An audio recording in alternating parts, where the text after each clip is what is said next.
এক নাম্বার আসামি সোহাগ গাজী কী দেবো 100%, কারণ আমি মাইর খেয়েছি, আমি জানি ব্যথা আমার, কষ্ট আমার, সব কিছু আমার, চাকরি গেলেও আমার, ন্যাশনাল চ্যাম্পিয়নশিপ খেলতে পারলাম না, ঈদে আম্মুরে কিছু দিতে পারলাম না, লাভ কী ভাই আমাদের ক্রিকেট খেলা? 2016-তে 19 ওয়ার্ল্ড কাপ খেলছে, আজকে কয় বছর ভাই? 10 বছর। তো কী লাভ বলেন? বড় ভাইরা ছোটো ভাইদের হেল্প করবে। আপনি দেখেন মুশফিক ভাইকে দেখেন, আপনি তামিম ভাইকে দেখেন, আপনি আরও অনেক লোক আছে দেখেন। আর আমাদের বড় ভাইরা তারা চায় না যে করুক।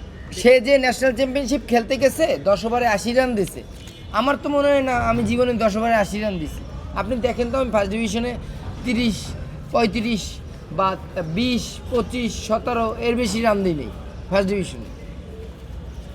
তো সে একটা প্লেয়ার হয়ে ন্যাশনাল চ্যাম্পিয়নশিপের জায়গায়, যে জায়গায় ব্যাট ধরতে পারে না এরকম প্লেয়ারও আছে, ঠিক আছে। আর আরেকটা বিষয় হচ্ছে কোহাব জিনিসটা, যেটা বলি, কোহাবের বন্ধু হচ্ছে তার সেক্রেটারি রাসেল, ঠিক আছে। তো আমি 19 ওয়ার্ল্ড কাপ খেলছি, আমি সেক্রেটারি পাচ্ছি না, সে সভাপতি, তার বন্ধু সেক্রেটারি, তাহলে আমরা কি ছাগলের 3 নম্বর বাচ্চা ভাইয়া? ভুল বললাম?